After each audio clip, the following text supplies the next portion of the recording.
You know that feeling when it seems like everyone else has a plan for your life before you've even had a chance to think about it yourself?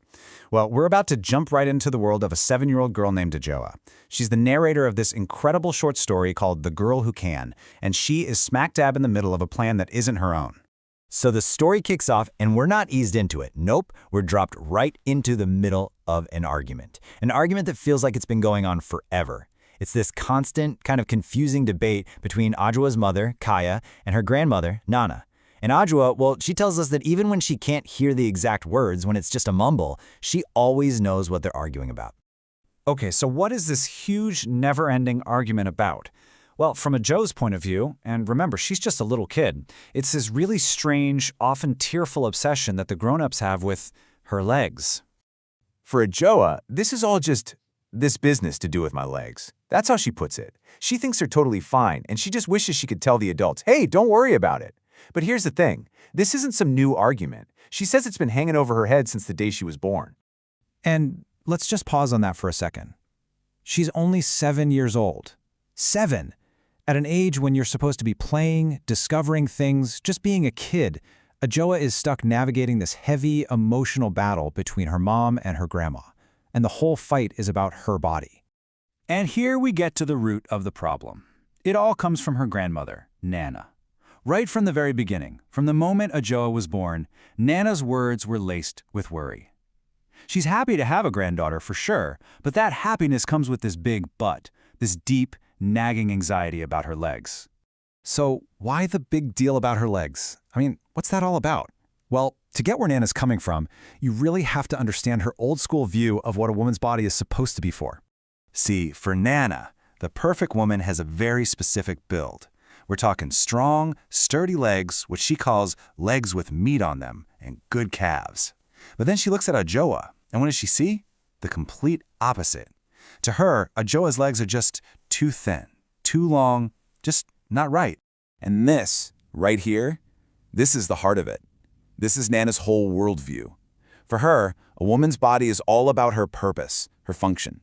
You need strong legs to support solid hips, and you need solid hips to have babies. That's the bottom line.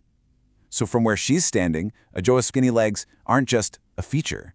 They're a red flag, a sign of a potential failure in what she sees as a woman's most important job.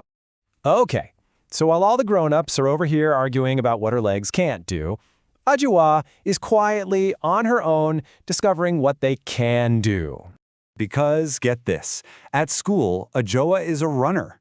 And not just any runner, she's a champion. But can you believe it? This amazing talent feels like it has to be a secret. I mean, why would she bring it up at home, where her legs are a source of constant worry, not something to be proud of? Now, her mother actually knows she's a runner, so they have this sort of quiet little alliance going on. But it's still a secret from Nana, because you just know Nana would probably just laugh it off or tell her to stop. It kind of shows you that her mom, maybe, just maybe, sees things a little differently, even if she's not ready to say it out loud. And all of this is building up to one big moment, one event that is going to change everything, the district sports competition. This is the day Ajoa's secret talent is about to come out into the open, and it's going to be impossible for anyone to ignore. And she doesn't just win a race. Oh no, she wins the whole thing. She comes home with this big, shiny cup for the best all-round junior athlete. This is not a small deal. This is a huge, undeniable statement about what she and her legs can do. So how does Nana react? Well, this is where things get really interesting. The woman who has been criticizing her for years is suddenly so completely overwhelmed with pride that she does something totally out of character. She literally runs over to a neighbor's house to borrow an iron because she needs to press Ajoa's uniform so it's perfect for the celebration. And as they walk back through their village, just picture this. Nana herself is carrying that big, shiny trophy. And she doesn't just hold it, she straps it to her back, just like a mother would carry her baby. It's this incredible, silent announcement to the whole village. Look what my granddaughter did. But wait, her pride doesn't stop with the trophy. Ajo points out that Nana, who would normally make her walk everywhere, is now carrying her, too. I mean, this is a total 180. This physical act of carrying her is the complete opposite of everything she's said before.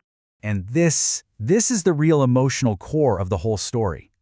Ajoa is sitting on her grandmother's knee, and she finally hears the words that are going to change everything. Nana is crying, just softly, and she admits it. She finally says it. Thin legs can also be useful.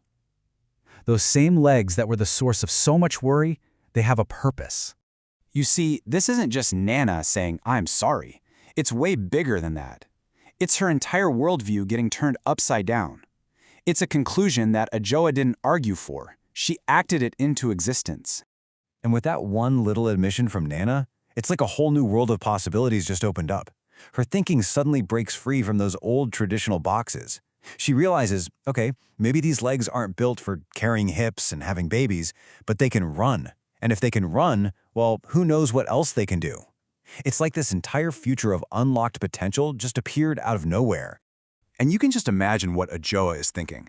She reflects that, she kind of knew this all along. She always felt there was more to life than just having hips to make babies. But she's a kid. She was too afraid to say that out loud, scared they'd just laugh at her or brush her off. And really, this is what the whole story is about, isn't it? It's about showing, not telling.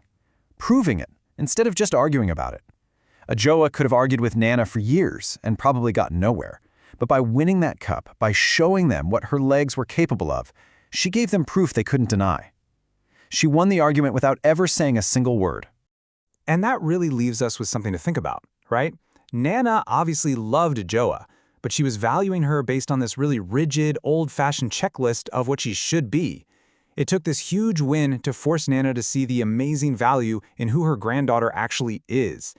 And it really makes you stop and ask yourself, how often do we do that to people? How often do we fall into that exact same trap?